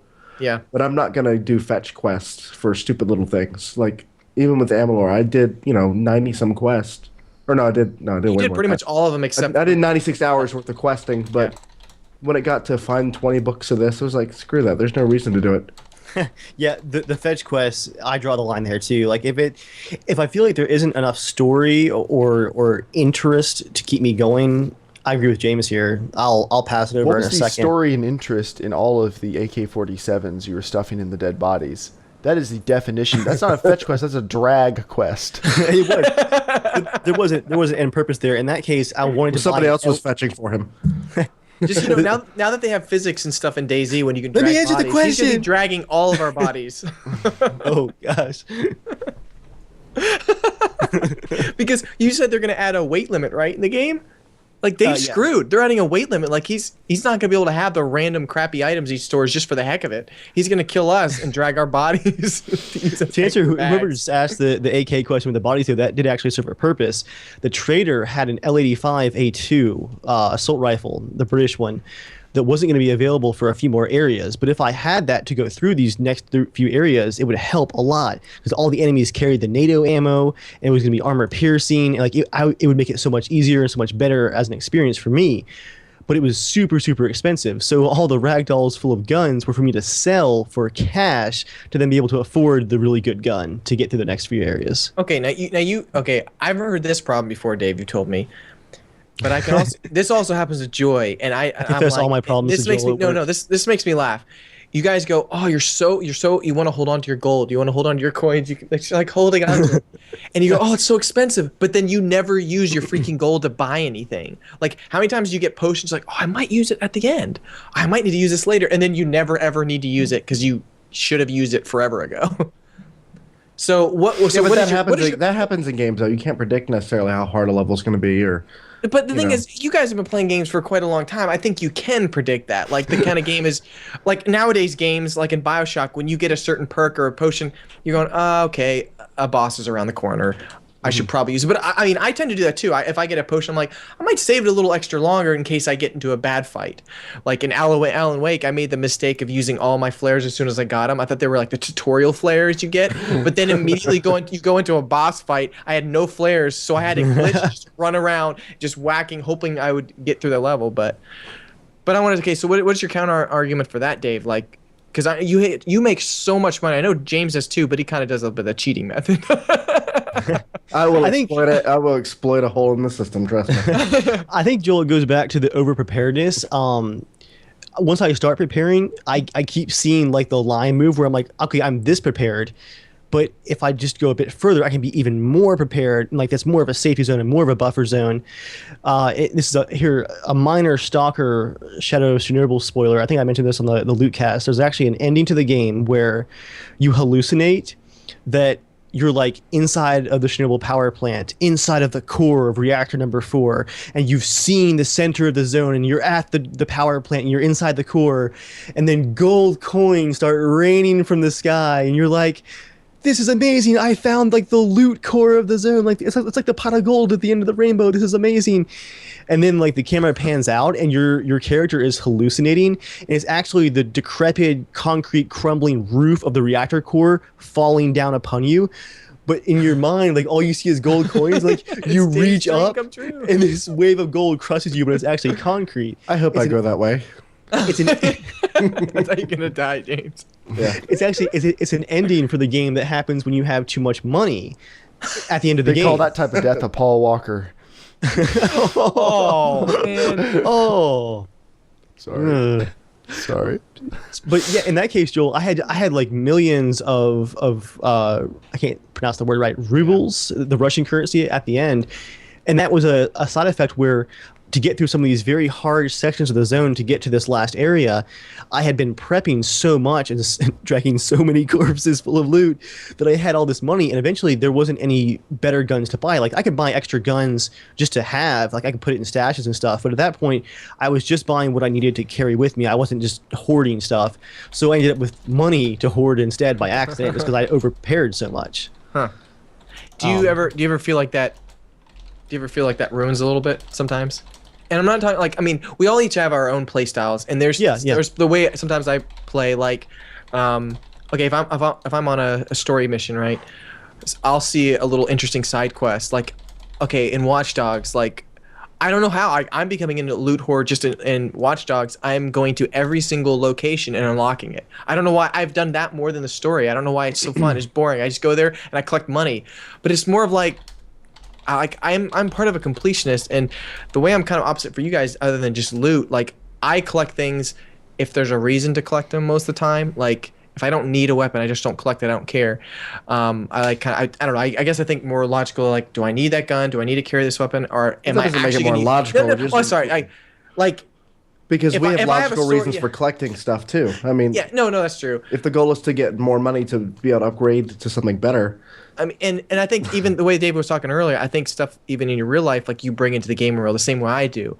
Like if I'm gonna start a project, like I don't like helping people with projects or other stuff unless I know and I feel like they're actually gonna try to complete it. Because I've done too many projects with other friends, whether it's just little small things or not even just film related, just any kind of project. If I feel they're not going to go with it, and it's going to end up being me trying to drive it until they finish it. I hate that. So the same way with my own projects, I don't like starting unless I have a really good feeling I could finish it or I can do it, because I've done a few projects I've failed and I have not been able to complete them, and it ruins me. I hate that feeling. So with games, I was telling James, like with the Steam sale, like he'll mention a game I should get, and I can kind of tell, like, I mean, it might surprise me and it might be an amazing game, so I might miss out on some games, but unless it looks like something I feel like I could actually beat and play through the story, I don't want to get it, because it's like I don't want to just jump in and play 45 minutes and then not play it. Like I don't even want it in my Steam list, even if it was just 30 cents. It's like, unless those like humble bundle games. like on the humble bundle games, right? I only even though I get 10 free games, I only use the 2 codes for the games I want. I just get rid of the rest of the codes. I don't want them. To answer your question, Joel, I think the way that I look at it, like just for example, the Stalker ending where I had beaten the game and I actually got that was one of the bad endings I got by accident because I was in the wrong area. Even getting to the end and looking at all this money that I'm never going to be able to use because I'm already at the end of the game, I consider it an accomplishment, because I'm like, I didn't spend that much extra time dragging corpses. Like it wasn't like I spent days. Like it was like an extra hour and a half of gameplay, you know, where now I got this cool new rifle, and that made the next section of the game so much more enjoyable. I consider it like an extra level, like in my own little personal achievement. Like I was so well prepared that thanks to the looting that I did, now this next area was easier. So where someone might have spent more time like reloading saves trying to get through here, I had a better gun and better armor. So I just marched through the side right here. For me, it's like my own personal achievement where I'm like, I beat the game like at an extra level. I went even further. Okay, last little thing. You guys, I think you guys do, but do you guys find yourself double checking areas a lot of the times in games, and especially before a boss battle, or if you feel a boss battle coming on? Oh yeah. Because you don't want to be. But do you do that, James? Not really. Okay. I'll do it, but not. I'm not very as thorough. Yeah, Dave was saying that that James last night in DayZ, you took a long time looting one town. yeah. Okay. No, it so wasn't just taking a long time looting. It's like we turn around, James like, wait, where are you guys? Like, James, we were running. We were all together. What happened? I was checking something. And the part I was telling Joel about was actually how me, Jeremiah, and Daniel were doing stuff around the Northeast Airfield for literally 2 hours, while James was a 12-minute run to our north. If he just run south, he could have been to us in 12 minutes. But instead, the entire 2 hours when we were at the airfield area, he Checked looted out like 4 towns. You looted 4 cities instead. You were 12 minutes away, and instead you looted. You couldn't just run by, could you, James? And do what? Adventure. Meet your friends. See, for some reason, when I play games, I like feeling actually underprepared in games. Like, okay, Metro 2033 and the newest one. I didn't like the newest one as much because you had so much ammo in that game. But the first one, you were really scrapped on ammo, and I love a really good challenge. You would love the old Resident Evil. I don't like forcing a challenge, but like, I don't want to spend another 45 minutes looting some building. Just that's boring to me. If it's on the way, I'll get it. But I kind of like I like running out of ammo and going, crap, what do I do next? You know, then being over prepared and have a million bullets and I can kill everyone. See, I don't like that so often. Like, I like knowing that because I thought ahead and planned and over prepared, like I'm ready for any scenario. Yeah. If the game can turn into an I guess alien because so many invasion, games nowadays are so easy, I do like challenges. You know? You sound like you're overmodulated a little bit. Do I? Yeah. I'll turn that. There's a modulation knob on that mic. No, I'll just turn gain down a little bit. I don't know if I'm like. Oh, Skype will. You peak all the time on Skype. It's all right. It's half of you guys' mics sound like they're peaking on the podcast. They're not actually clipping on the file itself though, so it's not super obnoxious. But Skype does have that issue. Oh. Okay. Well, here's my thing. I had literally had nothing when I started last night because I just gotten out of the other character. Mm-hmm. So what I found was, I found a small backpack, then I found a large backpack, then I found a jacket with places to put. So I was finding stuff that was useful. I mean, otherwise I'm gonna get to you guys with a bare fist. I'm like, hey guys, what's going on? I started a brand new character last night, and I just took the shortcut. I found someone else, killed them, took their stuff. Something I would love to see in DayZ is being able to have character slots. Just so Dave could play his own character, do his own thing. That would be fun. We all say, hey, let's play next weekend. I'll be in this area, geared up and everything, and then we can just play.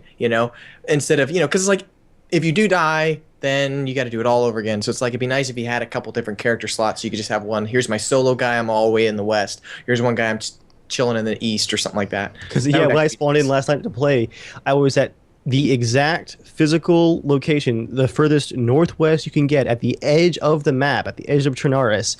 So I had to, when I loaded in to play with everybody else, while they were like gearing up their new characters, because I had an old character, I spent 45 minutes sprinting east because I was in the middle of nowhere. in the woods and the mountains where I was still alive. Just saying. So... Well, that's all. All in all, I don't think my looting society is that bad. I'm very methodical about how when I first start a game, I'll grab as much as possible because I don't know how it's going to be used. Like when I first played Morrowind, I was grabbing plates and forks and stuff, thinking, "Well, I'm going to eat food. I'm going to have to eat food later." But don't forget Borderlands 2, though. Do you remember when we played together? Joy and James are both like, if I don't click the mission to go to the next world, they will just be there forever. And I'm like, holy crap, guys! Like, it's just like extra little bits of ammo. They're like, Well, "Don't you started the mission?" Well, Joel's like, oh, look at all that cool stuff falling out of the sky. Let's go. That's me. That's Yeah. me. I'm like, I paid for a story experience. Let's do it. Joel sprints through areas in Borderlands. I hate that. Like, I would be searching container. I'm like dragging things to my inventory as fast as possible, and then like a load screen pops up, and Joel's dragging me through the portal. But as I was saying, I'm methodical. I mean, when I go through loot, I have no problem leaving stuff. I try to pick weapons that are more expensive that I can sell later for money, and I try to find stuff that doesn't cost you any weight in your bag. Mm-hmm. So I mean, it's not like I'm just like, ooh, let me a trinket. It's that'll sell for a few thousand. That'll be good. I know I'm overzealous on things because even in real life, when I find myself just walking and people in a group, I'm generally the first person up front, like most of the time, like walking the way. Like it's funny. I'll be even with my other friend. I think you all know who he is, who helped me on my film. We'll be walking and we'll get to a stairwell, right? Like kind of a single lane stairwell. Every time, and I've been curious about this, he'll always stop and let me go first. He like even if he's ahead, he'll always stop and be like, "Oh, you need to go first." Like, Well, Joel, that's just because no one wants you out of sight. No one wants to have you behind them. They're just respecting your alpha male status. No, or you're the lady. my brain is definitely very active when it's like, okay, I heard this. I know what you're talking about. I'm already for step 2, and I know that can hurt. That's not always. You're great. also the first one to put your foot in your mouth. So yeah. So, but I'm saying other people are very, very slow. I'm on the faster edge of things. So, I think I would use the word cautious. Slow. Get on Joel's level, guys. no, I mean, and a lot of people call me hyper, but I would just say I feel like you guys are really slow, but I can tell. I know There's that word again. I know I'm more hyper. Like I see a lot of people like around me. I feel like they're really slow to catch on for things. Like I'm not talking about like math and all your crazy grammar and words and science and stuff. Blah gook. But like I don't know. Like I do like. Is this the part where you want us to start slamming you? We can't. He's the alpha. James. Well, you are behind him on the stairs. By his choice. And we could all just kind of turn and walk the other way. A step or two higher than you, it's gonna. I mean, it's about That latest podcast I was talking about Norman, I was listening to myself and like, I definitely talk fast, like, but it's in my head. I hear it very slow. It's that Adderall that Joy, mashes up and pours into your Weedos every morning. I really try to slow down, but like in my head, I feel like it's so slow. Like when sometimes other people talk, it sounds so. They're like, they sound like a retard. Well, they just get to what they're saying. Let me take some more concentration powder. That was a fantastic whistle, Joel. That was good. That was a good Coke face. Good Coke face. Yeah. Thank you for doing my science experiment. Joel, if I ever buy any psychedelic drugs, you're gonna get like after I take some, you're next. You don't want to be completely sober to watch them? It's an investment. You guys will be slamming so hard.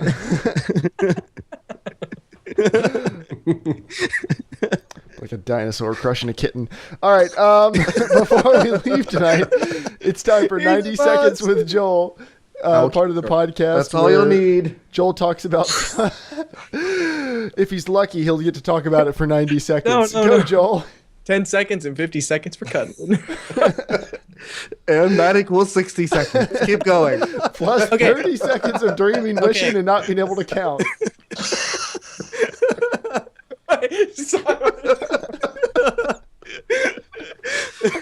Don't mind him, guys. He was homeschooled. Hey, he's fast. You gotta watch out for him. He's just too fast for the rest of us.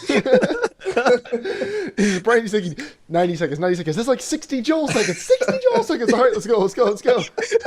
I wish I could breathe faster.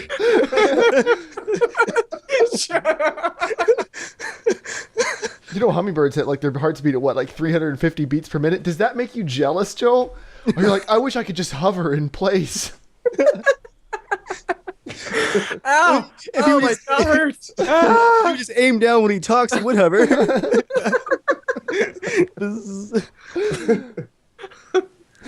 How too bad. Everybody breathing okay? Everybody I think good? your color's a little off on your camera. You're pretty red. You know, my face is getting red. Oh. Yeah, I almost started crying there. It was good stuff. Okay. My challenge for the 90 seconds I was thinking for 2 weeks, and maybe we can even just do it for 1 week. Let me know what you guys think. But James and I were talking the other day. We were just curious, how many hours do we actually play games? Because James wants to think that I have a super addiction or I'm super addicted. But I think I just spend my time playing games than doing a lot of other things. Mm-hmm. Like spending time with my wife or cleaning. I'm just kidding. No, like, I don't watch myself. that much TV I'm not shows addicted. or It's just my main watch hobby. Sports or anything like that. Like games usually I love listening to audiobooks. I listen to about probably 6 hours of audiobook a week. I love books. Like I listen to mostly on my drive, like a 15, 20-minute drive there and back. So that's 40 minutes a day I'm listening to audiobook. But then I'll listen to when I head to bed for like 15 minutes or so. But would you guys be interested? I'll set up the Google Doc, and every time you play, no matter what, and it's no judging like, oh, Dave's playing this many hours or Skinner's playing this many hours, because we all played Payday 2 for 6 hours. Expect some DayZ shame. Yeah. But I'd just be curious, like what games are we playing? How many hours are we spending in what games? See which one we enjoy the most. So like when I play Watch Dogs, I'll try to keep track of how long I'm playing. So good. And it doesn't have to be 100% exact. Like if you can just go like, okay, I started at 2-ish. Okay, I ended at 3, so it's whatever, 2 hours, So I actually got that right, didn't I? But I don't know. I just thought it'd be interesting. What does a week sound good or 2 weeks? But that way, because I was like, a week, yeah. I mean, let's start it this coming Monday because I am gone for the weekend. Yeah, but we're all for the wedding. But we're all gone. We're going to be gone next weekend. Oh, okay. It's a CSG party. Okay, well then let's do it for 2 weeks so we can round it off. Okay. So we can round it off to why don't we just wait till we're done with the camp out and just do a week? I feel like 2 weeks is a lot to keep track of. Let's just wait. Yeah, I think 1 week after the camp out's probably that's best. Yeah. Okay. Yeah. So, anyways, I set up a fun. All right, and now it's time for Dave's comment of the week, where Dave puts on those gloves, sticks an arm way up the rectal cavity of the internet, and checks on the prostate. This analogy is going downhill. Dave, read us some comments. We're uphill. This one made me laugh really hard just because I feel like it was a genuine, like, excited comment, but it's like one of those just, swing and a miss moments. YouTube announced 60 FPS for some videos. The whole of YouTube, I would imagine, in the future, but for right now, there are a few, like, Keystone 60 FPS videos out there you can watch. And I have a video, my original Battlefield 3 Silence in the Storm slow motion video from 2011, where I recorded 60 FPS footage from the game, slowed it by 50%, which gives you a nice smooth 30 FPS slow motion. Nice even 30 FPS for the slow motion. Very nice looking. But the video title is Silence in the Storm, PC Ultra 720p 60 FPS slow motion. And what I was trying to do with that title was just to describe, like, I actually recorded extra frames so that when I slow it down, it looks correct. Like, I didn't just slow down 30 FPS footage like a lot of people try and do. That was the goal of the title. But this guy posted a comment the day of the YouTube announcement and says, "This looks 10 times better now that they've released support for 60 FPS per second." I'm like, I like his excitement, but YouTube support for 60 FPS does not magically make 3-year-old 30 FPS videos 60 FPS. That's not. I don't know. Have you gone back and watched it? Well, double it. I'll back the guy up. Unless he's a regular, that might be the first time he's seen the video, so he's just thinking, "Oh man, this looks really awesome at 60 FPS." Maybe you just. So why would you say it looks so much better? Well, it's saying, like, because he's probably seen other Battlefield videos that are at 30 FPS. So it's like, man, this game looks so much better at 60 FPS. And this thing, it's not like a look at this moron comment. It's like, like he's so excited. Now, if you want to look at a moron. Dave, what are you, retarded? Can I read the next comment, please? Please. Can you read? Actually, I'm gonna delete the center one. Can you read the next two? Actually, I feel like you can really. Don't delete the center one. Don't delete the center one. Well, I'll read it out. Hold on. Oh, no, wait. I didn't see you had more down there. Yeah, just skip that one. But go ahead. Okay, so this one, after our geography lesson last week, this comment says, German Joel, please, spelled Pleas, please look at maps more. Maps has an apostrophe S in the end. No, at A maps. At A maps more. As an Australian, I feel real sad. I really feel sad for you, education system. That's 3. 3 major grammatical errors in one sentence. Actually, 4. 4, because it's got look at AMAPs. No, there's a comma spliced too. Or there's no comma. Or comma there. Where should there be a comma? Should there be a comma after string? Anyway, it doesn't matter. Oh, there could be. There could be. I think it's an either or. I don't think they have to.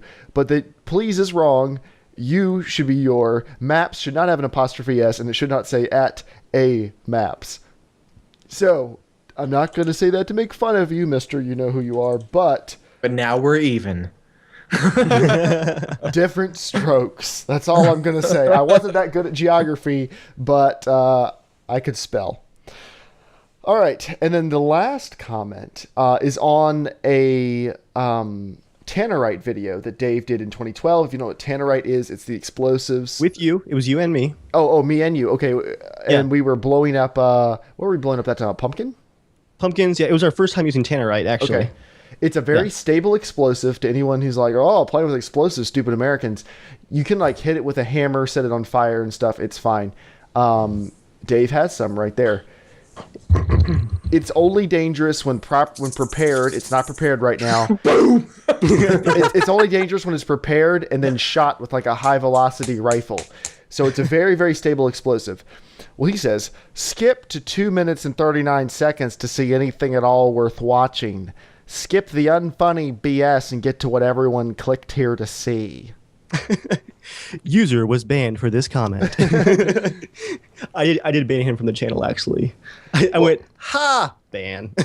Well, if you're curious why, sometimes once your first time showing explosives online, you want to demonstrate to everybody, especially people who watch your videos and maybe, respect the fact that you know what you're talking about with guns. You want to demonstrate, hey, we're not a bunch of morons. We're actually doing this safely and professionally or whatever else. Here's a little setup to explain why we're about to explode a pumpkin. But people are like, I just want to see pumpkins blown up. I can go to this subreddit and I can watch GIFs of people's heads getting crushed by cars. I don't want to watch you talk about a pumpkin. So, people. Yeah. Well, to be fair, the humor in the beginning was not for everyone, but it was just one of those drive-by comments where it obviously was like a YouTube search ranking hit. I was just like, ha, thanks for the constructive feedback. Ban. The bad hammer knows Speaking of explosives, do you guys know, have you guys been following anything about, I just watched it because my brother posted a video about like the flying like helicopters or what do you call it, the quadcopters and FPV and everything with the AMA, I think, and the FFA or like flight. Anyways, FAA, that's it. Aviation Administration. Yeah, man, they're going through some crazy stuff right now. Like, yeah, basically, there's some people that are flying their helicopters and drones and everything, the little quadcopters, super low now over people's heads, right? Like just random people, and some have fallen and really hurt people really badly. And there you go, more douchebags who, it's like. And so anyways, they're getting into the rights of like, where are you allowed to fly? Are you allowed to fly without a license? All this kind of stuff for people who, like my brother, he knows how to fly. He's not flying down in between people going, oh, this is great YouTube footage because I'm flying between a random couple kissing. It's going to make great YouTube, footage. But, they hit him because there's some people that have flown him at weddings too. And they've fallen. They've clipped somebody's head and literally like huge gas. Like if you get near your neck, they're sliced. Like, they could die because they're so powerful now.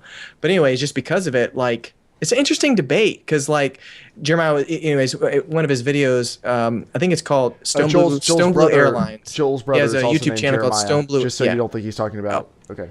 Yeah, he has a YouTube called Stone Blue Airlines, and he does everything FPV related. And his latest one, he was talking that there was a helicopter crash just recently, and a lot of that kind of stuff is just covered up and like, oh, we were totally allowed to fly over there. Like we can have a helicopter that's going to do 1,000,000 times more damage falling down in a random forest could hit people and kill than a small tiny FPV plane, or helicopter would, and it's just interesting, like the different rights, because some people are just dumb and douchebags and just don't go, hey, these things are dangerous. Let's fly them carefully. Now my brother apparently is getting kicked out of like just parks and stuff now. Like he's not allowed to fly in the areas he used to be. And so he's trying to do a whole campaign to make sure his hobby still stays alive because you have these idiots who are doing this, because some of these people got kicked out of they just left the United States and now they're flying in other countries and can do whatever they want. So they just ruined stuff for us here, and they're going somewhere else they could care less. Just like a lot of people do it in games. They hack. You said they got kicked out of the U.S.? Like some people, yeah, like they literally injured people really bad and they just fled the U.S.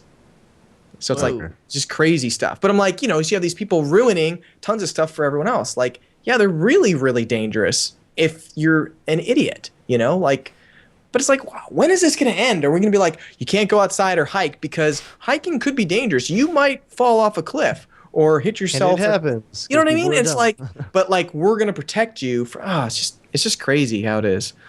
But I don't know if you guys are watching Joel become a libertarian live on the air.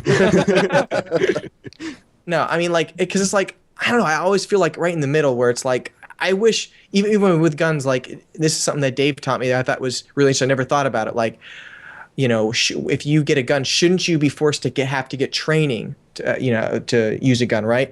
And Dave was like siding on one side saying, yeah, it'd be awesome if people just did it on their own, right? But he said the fear is if you had to get trained and then that was the only way to be proved to have a gun, well, then who regulates how well the training is? Oh, I'm sorry, you don't pass what the training is, you can't have a gun. So like you just add another step to people who are dumb and are bad and just want to rule the system and take advantage.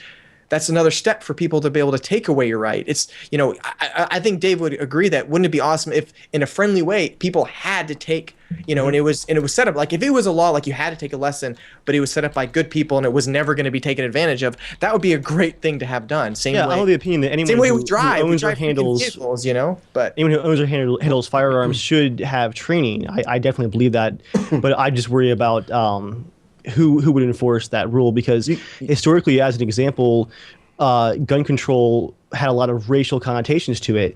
Gun control was used to make sure that black people could not own or carry firearms. And who's to say that like another group won't be next? It's definitely a fine line that you have to watch. I think they could do it at the store level, though. I mean, if you want to purchase stuff from our store, we kind of do like a membership to the store, and the first thing you do is take a free training class or something. Like one of those horrible DMV videos. Pretty much. Here's what not to do, little Jimmy. But you know what I mean? Like get to that, and that way they might actually be more involved. And there are ways for the private market to fix this problem without having to go to actual laws. But the gun debate's so hot right now, I doubt that anything meaningful is really going to happen for quite a while. Yeah. I've got some user questions actually for our audience. Okay. Before we end the podcast, see, I've been collecting my tannerite off the table here. We're having a casual Shenanigans, awesome camp out, target shoot, grill out, American experience. Speaking of which, there'll be no podcast next Thursday. We might do one when we're actually on the camp out, but no podcast next Thursday. Okay, Dave, sorry, back to you. Yeah, but as part of the awesome day of grilling and target shooting and clay shooting and archery and all that fun stuff, we're going to be exploding tannerite, which we've been talking about a bit on the podcast. We have 2 half-pound jars, which is a decent-sized explosion, and then a full pound jar here. And we've been coming up with ideas on our own for targets that we can safely explode with this tannerite.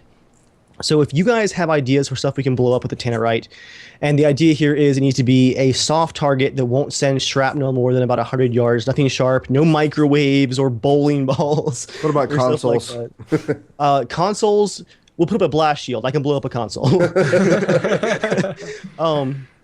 Previously, we've had a lot of fun doing marshmallows. Were actually awesome because we duct taped them around the tannerite to pressurize the explosion, and it rained like little marshmallows down 100 yards away, like a light rain of marshmallow bits, and it smelled like burnt marshmallows. Can I shoot awesome. One of the tannerite? It's always watch Dave shoot the tannerite. Absolutely, yeah. Actually, I don't care about shooting it at all. I want to hip fire sideways, gangster style.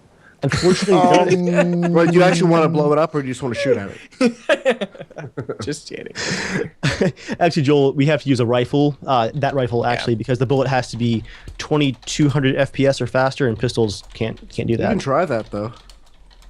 Plus, Joel would never be able to hit it. Let's just be honest here. Blow Joel up. Well, I mean, I couldn't hit this at 100 yards with a pistol if I tried for hours. But anyway, yeah, if you guys we could try for hours. We got the time. We have the ammo too. I have 31 pounds of ammo on the way. But yeah, if you guys have ideas for targets, post them to Twitter, post them to the Gmail, post them here in chat. And if we like your idea, we will definitely look at possibly doing that for a video or something from the campout. All right. Iceman says blow Joel up. All right, guys. So that's the podcast. You guys would like that, wouldn't you? Then you could just stay in your PC Master Race podcast and just be there Joel, forever. this is where we're thanking everyone for listening to us. Okay. Thanks, guys, for listening to us. We have no room for your hatred here. Thank you, everyone, for listening. We might be streaming. If we play Payday, we'll be streaming in a couple minutes. If we play DayZ, we will not be streaming. But regardless, thank you for listening. Thank you for coming out. We appreciate you. There will not be a live podcast next week, but there might be something special recorded that you can see later. And other than that, We can do a campfire cast? maybe campfire. It'd be hard to do video for that. It'll just be dark with like a little fire in the center and people talking. We can set up a flare, like DayZ or something. That'd be actually awesome. We'll have to and film we- that with a DSLR or something. We do have an entire bottle of moonshine. It's a mason jar full of moonshine, so that This might podcast might get silly. might Well, get Joel his thimble and his thimble of appletini. all right. But yeah, thank you guys. You can follow us online, Casual Shenanigans on Twitter, Evil Viking, JERMgaming, right into the show, casualshenanigans@gmail.com. Consider supporting us on Patreon or buying a shirt. But regardless of all of that, we appreciate you guys. Thank you for coming out. And as always, Joel, Stay casual.